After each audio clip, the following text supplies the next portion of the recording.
another thing, too. There you go, Beisel. You heard it. I hope I'm wrong.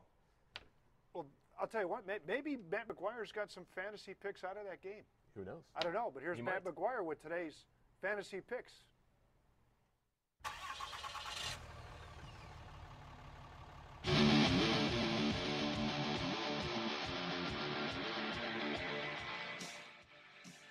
Hello, everybody. Welcome to Week 14 here on the Ram Fantasy Football Tailgate. I'm Matt McGuire. We'll talk about another disappointing loss for the Bucs. There were a couple key injuries last week in the NFL, and of course, we'll talk about a couple guys you might want to pick up to add to your team for the playoff stretch. Let's start with the Bucs, though. Now, we all know they've been losing a lot of games this year, but it seems like each week they find a new way to lose. This week it was 12 men on the field. But from a fantasy football perspective, when you talk about the Bucs, most of the time you're talking about Mike Evans. Now, the only problem is, last 2 weeks he's struggled quite a bit. Now, he's had 20 balls thrown his way, which is good, but he's only caught 7 of them, which is bad. I still think he's safe to say you can keep him in your lineup week after week. He's still got a big play downfield capability, and just like that, he can get back on track for another 100-yard game.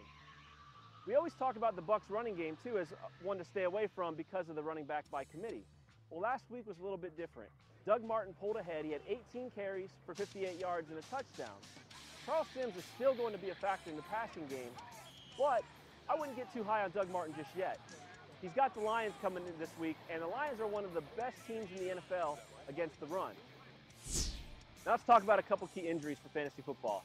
Andre Ellington, the running back for the Arizona Cardinals, has a hip injury, and he's most likely not going to be available this week. He's had a huge year so far, not only running the ball, but mostly catching the ball out of the backfield. A lot of people are scrambling to pick up Marion Grice, his expected replacement. But Grice doesn't have those same pass-catching abilities out of the backfield that Arizona loves to use so much. So I'm staying away from him. He may be able to get you 10 points this week, so I think you can have better production somewhere else in the running game. Another huge injury is Deshaun Jackson, the wide receiver for the Washington Redskins. He's had a huge year so far this year. He's almost at 1,000 yards already, but he's got a leg bruise, and he's going to be out for the week this week, most likely. Now, if he is out, it's going to open up a lot of other opportunities there in Washington. So you're going to want to keep an eye on his status as the week progresses. Now let's talk about a couple guys that you might want to pick up this week. Of course, all the talk is about Johnny Football in Cleveland, but I'm not so sold on Manziel yet. We don't know yet how much playing time he's going to get, and I really do think Hoyer's played very well for the Browns. So Manziel maybe gets 150 yards and a touchdown if he plays. I think you can find better production elsewhere at the quarterback position. But let's talk about a couple guys that you are going to want to pick up. Jordan Reed, the tight end for the Washington Redskins. If you remember back all the way to week 1 on the plank, I mentioned him as a potential breakout candidate if he could stay healthy. Only problem is he hasn't been able to stay healthy. He's only played about 5 games this year, but he's back to being healthy, and the reason why I like him the most is Colt McCoy is his quarterback now in Washington. If you look at the 2 games that Jordan Reed and Colt McCoy have played together, Reed's had 16 catches for about 180 yards. That's a lot of production that you can find for a tight end out there on the waiver wire. And if you add to that Deshaun Jackson may be out, that's only going to open up things that much more for Jordan Reed.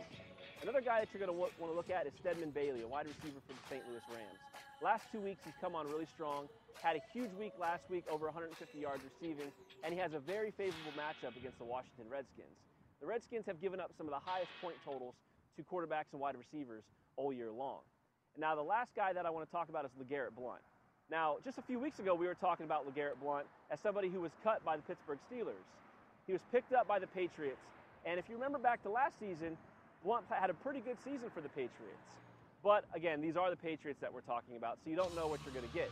In 2 games so far, LeGarrette Blount has averaged about 10 yards a game, or 10 carries a game, and about 70 yards a game. But think about Jonas Gray, a guy who I highlighted for the Patriots a few weeks ago. In 1 game, he had 200 yards and 4 touchdowns. Since then, he's only touched the ball 1 more time for a 4-yard gain. So Belichick constantly likes to mix it up at the running back position. You can really easily get in his doghouse. So I don't really feel comfortable playing a running back for New England, but if you really need some help, look for LeGarrette Blount out there on the waiver wire. So that's all we've got this week.